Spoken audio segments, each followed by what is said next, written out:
¿Quieres cantar conmigo, Paco? No. Mucho gusto. Por tu bien, David. No lo deja.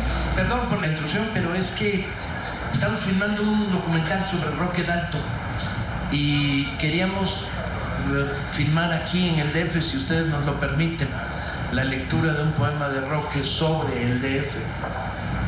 Lo escribió en 1961 Roque Dalton, cuando estaba exilado en la Ciudad de México.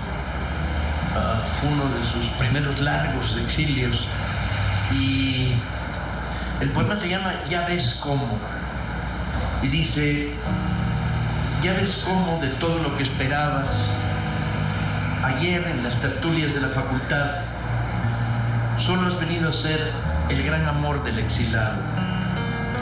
Tú, que ibas a irte con los príncipes de fiesta por Europa, que ibas a heredar a 3 o 4 viejos honorables. Tú, la del coche envidiado y el traje de piel olorosa. Tú, la de los grandes brazaletes de plata. Pero sobre todo tú, la de los ojos más bellos en toda la extensión de la ciudad. Ahora estás dormida en los brazos del pobre solitario. Yo veo la crucecita brillante en tu pecho, mi retrato de Marx en la pared, y creo que la vida, a pesar de todo, es bellísima. Roque Dalton, para ustedes.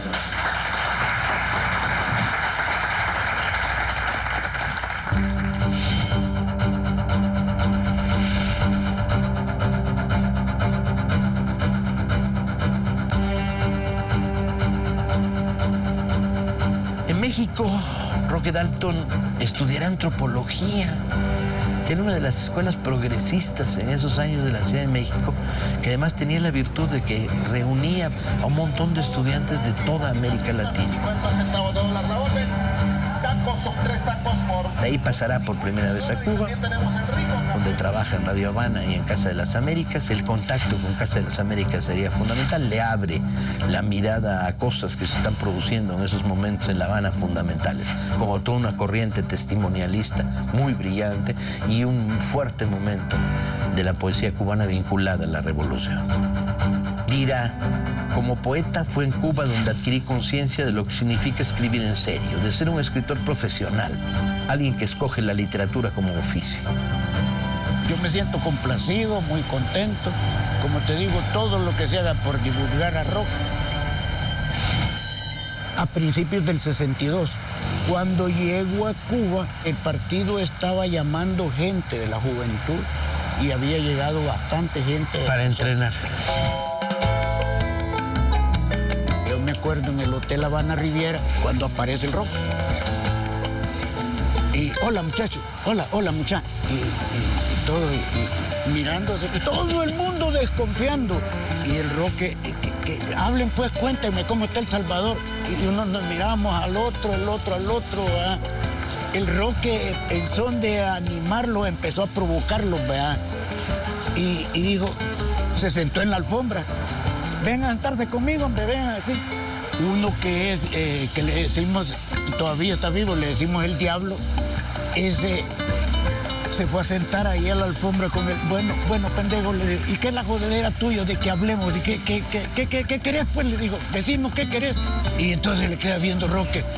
¡Qué vergón, cabrón! Le dijo, esos son los guanacos que yo quiero conocer. Le digo, pues, ¿cómo te llamas? Y ya aquel le dio el seudónimo. Pero poco a poco se fueron acercando. ¿Cuántos eran? En ese momento... ¿Una docena? Como una docena, pero terminamos siendo 2 docenas los que ya llegamos a la montaña. Ajá. Era divertido, porque fíjate que el entrenamiento no creas que era... No sé si así serán los entrenamientos en todas partes. Desguazar todas las piezas de todo lo que había ahí, ametralladoras, bazucas, todo. Y ahí nos vendaban los ojos y cada quien tenía que ir a buscar cada piececita o pieza grande, porque ¿qué voy a armar? Yo voy a armar las 50, es la más fácil, pues, y las grandes bodoques de piezas ahí, va. Y el Roque, eso sí, al principio era un poco... nosotros éramos obreros, estábamos acostumbrados a las cosas de herramientas. Él no, pues, vea. Entonces yo me acuerdo que decía, muchachos, y ustedes no tienen un resortillo que sea menos duro que este día, porque se había equivocado a agarrar el que le tocaba a esa pieza, a esa arma. Y era así, esas cosas de Roque tan de cipote, pues, tan de muchacho.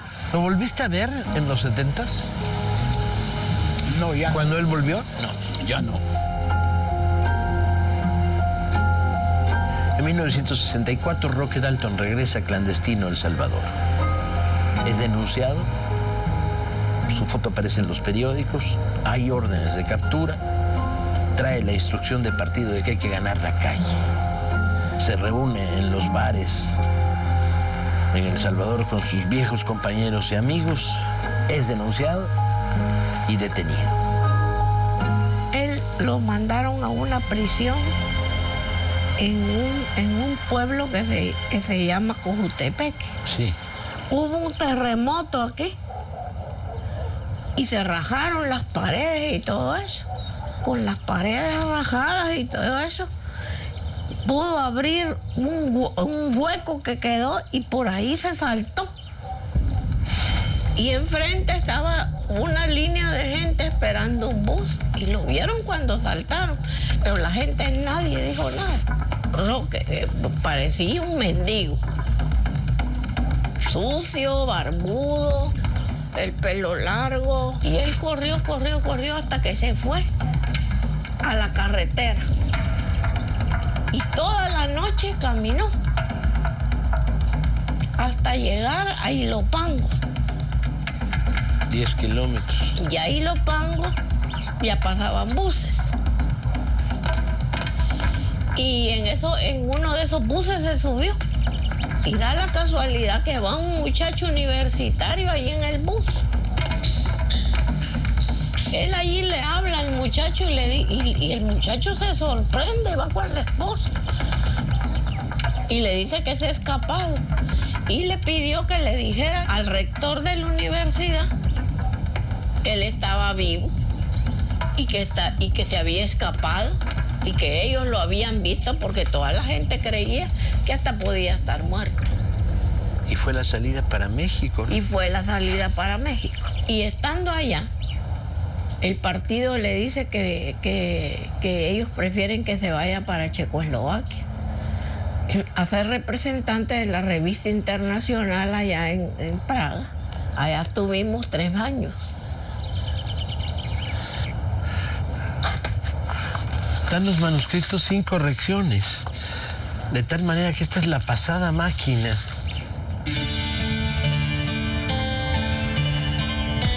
Es un poema sobre México que se llama DF. Desde la altura de su profundidad, el Teocalli oculta la sangre hecha ya polvo de los siglos. Entre los ojos que cayeron como relámpagos sobre los códices solemnes y que aún duermen su sueño sorpresivo, inaugurado lanzazos en la espalda desnuda, el paso de los transeúntes, mella el último ápice de honor, deja pura saliva, acuña, paso ciego, establece el insulto, dado al aire, que se destila en los resumideros. Qué bueno es, qué bueno es. Ya, no tocamos más. Vámonos, chicos, no le demos más lata. No enlatamos, no ha sido un gusto.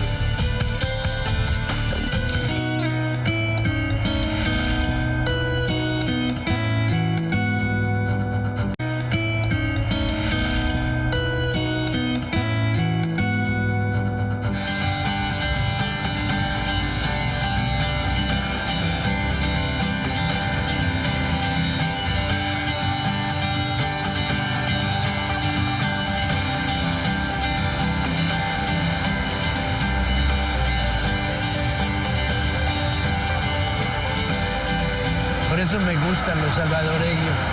Se le ocurrió hacer un Roque Dalton Punk. ¿Cómo se te ocurrió hacer un Roque Dalton Punk? Pues la idea viene del espacio Zapata. Cuando vi a Zapata Punk, dije, bueno, nosotros tenemos nuestro Zapata, ¿no? Ustedes tienen sus zapatas sin duda. Y este iba a estar en un museo, lo quisimos hacer adentro de un museo. Pedimos permiso y nos lo negaron. Pero ya era la naturaleza, creo yo, al final de Roque, que tenía que estar en la calle. Sí, Roque tenía que estar en la calle. ¿Y es delito? ¿Es delito El Salvador? Pues sí.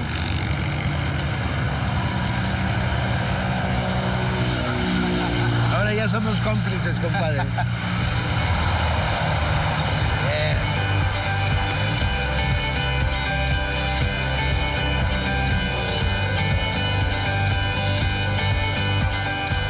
El Salvador no ha acabado de recuperar a Roque Dalton. A pesar de 2 gobiernos consecutivos de izquierda, la figura de Dalton no está donde debería estar en todos lados.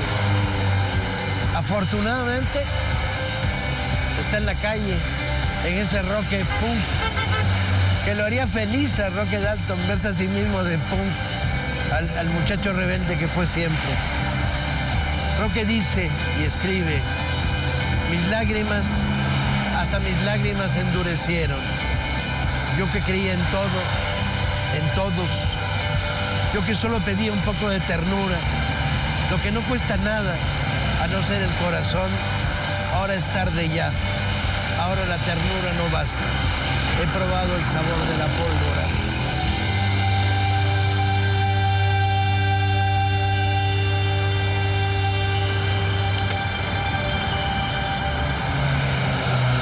Muchas gracias. Usted una bonita mancha de pintura negra, oficio de grafitero. Muchas gracias. Gracias. Muy chingón. Gracias, de verdad. En 65, la vida de exilio de Roque Dalton continúa. Es delegado del Partido Comunista Salvadoreño en Checoslovaquia, donde participa en la revista Internacional y funciona como contacto y nexo del exilio comunista del Salvador y los contactos con el resto de los países latinoamericanos. Vive una vida estable, produce, escribe y escribe mucho.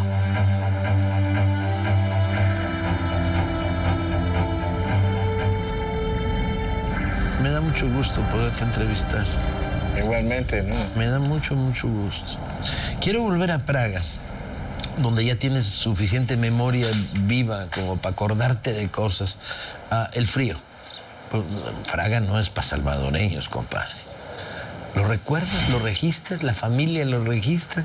Nosotros emocionados vimos cuando comenzó a nevar, compadre. ¿Qué dijo? A la ventana. No,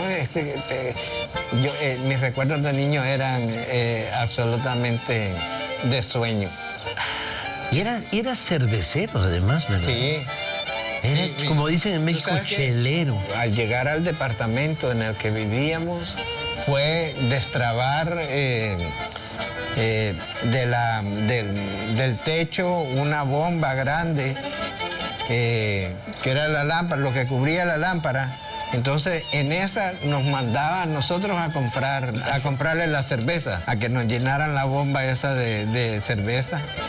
Y yo, en ese caso, nos íbamos metiendo el dedo, comiendo la espuma. Ese sí, mi papá era cervecero.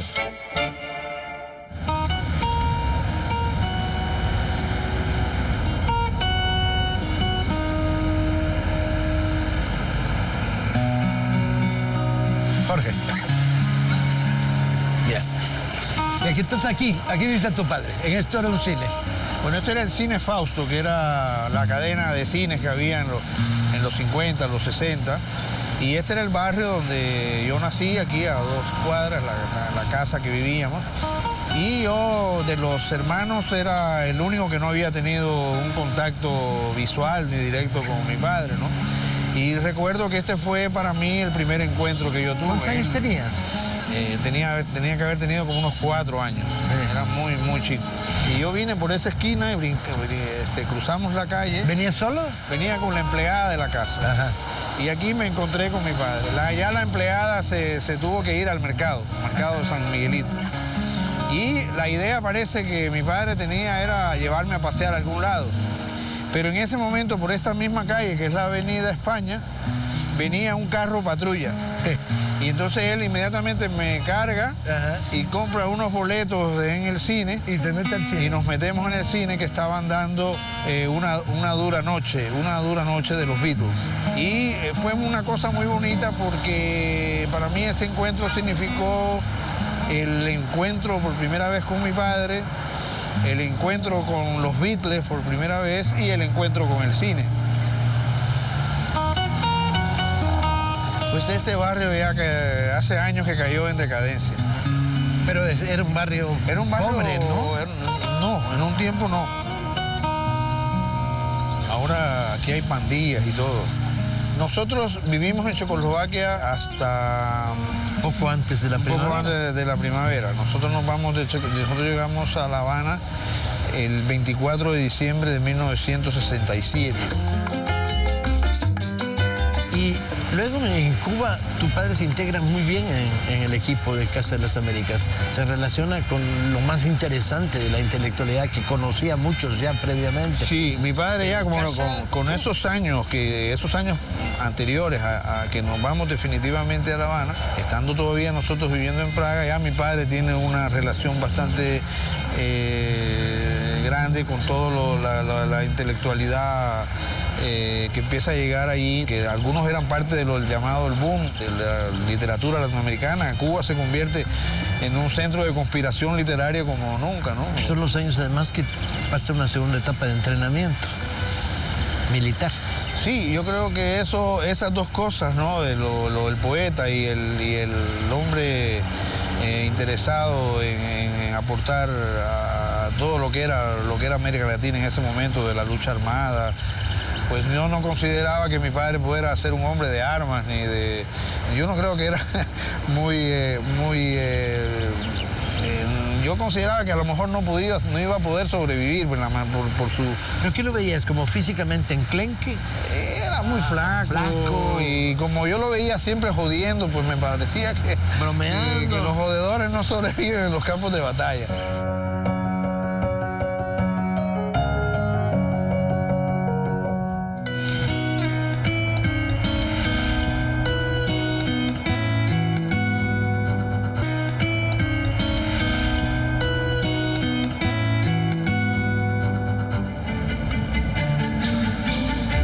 Roque Dalton llega a El Salvador en diciembre de 1973, clandestino, ya para incorporarse a las filas del ERP dentro de un proyecto de desarrollar la lucha armada en El Salvador.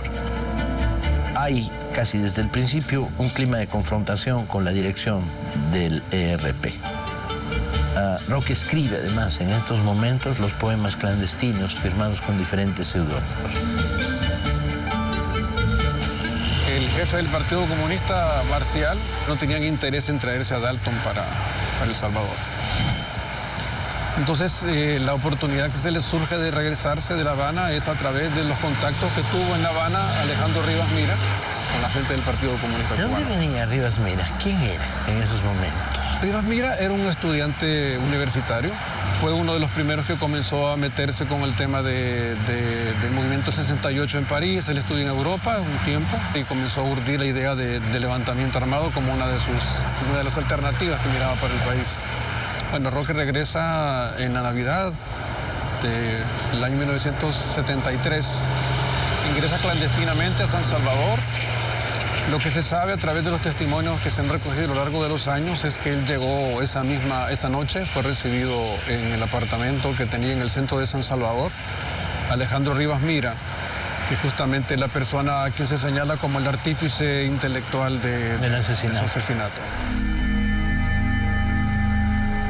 Bueno, Roque pasó esa noche ahí, luego pasó a una segunda casa. Y entonces pasa a la clandestinidad urbana, porque va a estar durante 2 años sumergido en la clandestinidad urbana. Sumergido en la clandestinidad. Recientemente se ha comenzado a conocer parte de la correspondencia que Dalton tuvo durante ese periodo. Hay un rastreo interesante de esa correspondencia que tuvo con su madre en San Salvador, en el barrio San Miguelito, con su esposa, con sus hijos que estaban todavía en La Habana. Tiene una actividad esencialmente de formación política e ideológica, pero también recibe algún adiestramiento militar, por lo que sabemos. De hecho, la causa aparente que hace posible que él sea sometido a ese proceso ingrato es porque él venía de un ejercicio militar en la zona del lago de Ilopango y esa noche no llegó a tiempo a entregar las armas al lugar donde tenía que entregarlas. Esa fue una falta disciplinaria muy grave y ahí comenzó, fue como el pretexto que hizo posible que se abriera el proceso que aparentemente ya había un contexto de animadversión, había un contexto de lucha ideológica interna un poco fuerte. Tampoco están claras que se debatía. Se dice que la posición de Dalton era para generar un movimiento social mucho más amplio, para darle base a la guerrilla, mientras que había una tendencia militarista en la... Sí. Eso es, dijéramos, lo que se dice con mucha frecuencia. ¿Qué podía ganar una fuerza como RP asesinando a un dirigente con tanto prestigio popular a nivel internacional incluso, ¿no? Sí, justamente por eso es cuando se urde la idea de que este fue parte de un proceso un poco más complejo. Esto, un poco el antecedente de esto es la captura de Roque Dalton que tiene en los años 60, que es entrevistado por un agente de la CIA y todo esto. No hay ninguna evidencia de que hubiera sido él un hombre de la CIA ni nada semejante. Absurdo pensar. Absurdo, pero dijéramos, lo acusan de ser un doble agente, que era un agente de la CIA y un agente de los cubanos. Sí, es una trama novelesca que hace todavía el mito de Dalton mucho más complejo, mucho más rico, y es una cosa que sigue siendo debatida. ¿Qué sabemos sobre su muerte? Porque hay muchas versiones. La versión de que fue arrojado aquí en el playón es una de las dos versiones que yo conozco mejor. La otra versión es que después de que fue asesinado, fue enterrado en los alrededores de la colonia Montserrat, que era donde tenía la casa de habitación, donde estaba la casa de seguridad, ¿dónde estaba? La casa de seguridad. No hay posible manera de saber si el cadáver está ahí. Los únicos que saben decirlo son las personas que lo hicieron o los que ordenaron su asesinato. Algunas de las cuales están vivas. Están vivas, y hay un pacto de silencio muy cerrado sobre decir quiénes son los ejecutores directos de su asesinato y dónde está su cuerpo. También hay versiones sobre si le dieron un tiro en la nuca, lo fusilaron o lo envenenaron. Sí, bueno, la versión que cuenta Eduardo Sancho, que fue el que jugó el papel de abogado de Dalton, que era parte de la dirección del RP en ese momento, es que entraron al cuarto, le soltaron un primer tiro, quedó malherido, lo sacaron a un patio, le dieron de golpes y luego le dieron un disparo en la nuca y que quedó.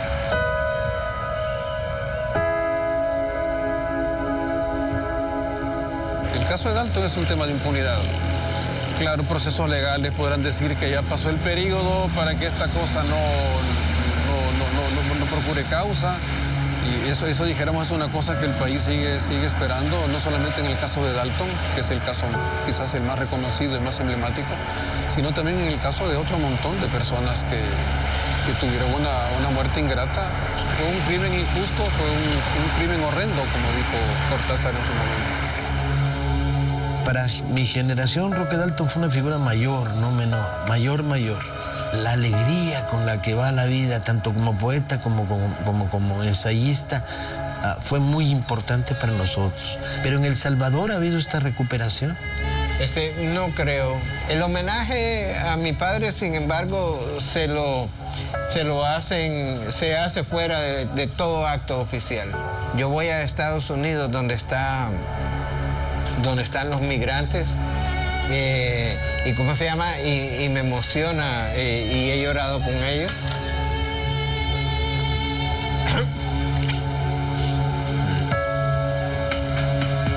No te angusties, yo he llorado también con los poemas de tu padre, no eres el único.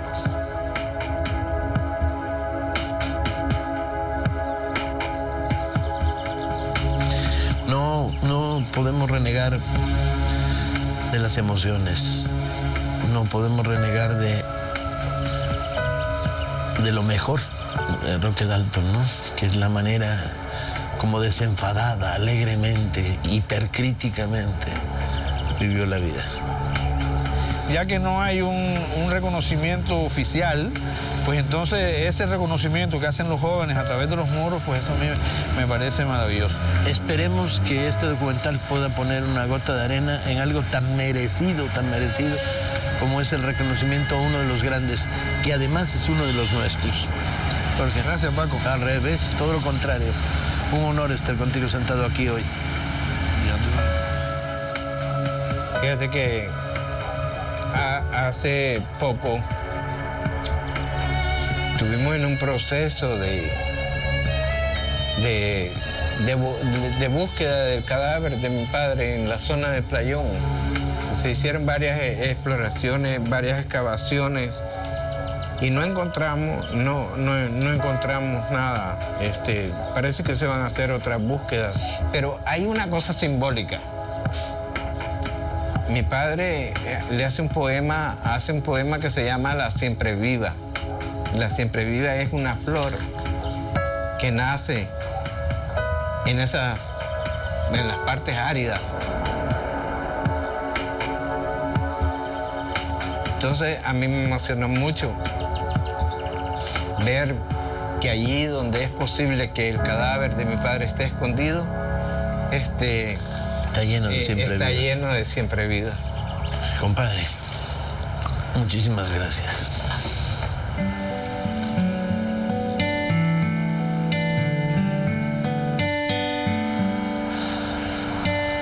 Se supone, según las vagas referencias que tenemos, que en este lugar fueron arrojados los restos de Roque Dalton después de asesinarlo. En un lugar llamado El Playón. Pero ¿quién dice que los restos de un poeta muerto recogen su memoria? Dalton hoy, después de tantos años, reposa en otras cosas. Reposa en la tremenda alegría de vivir que desparrama a lo largo de su obra. Reposa en su vocación de luchador social, continuo, permanente, tomando la mejor de las causas, la causa de los pobres. Reposa, desde luego, en los que repiten su poesía. Mucho más que en medio de estas piedras.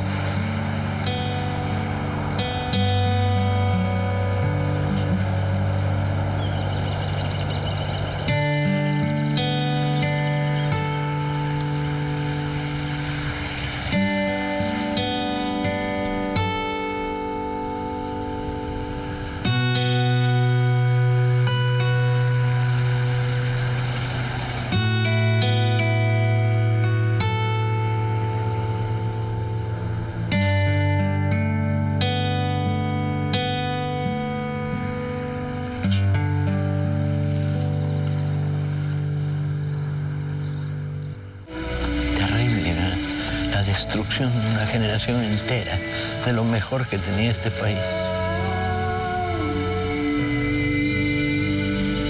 Para mí, Walsh es uno de mis santos laicos, tan importante en la vida de muchos de nosotros en la izquierda latinoamericana. Es lo mejor de los nuestros.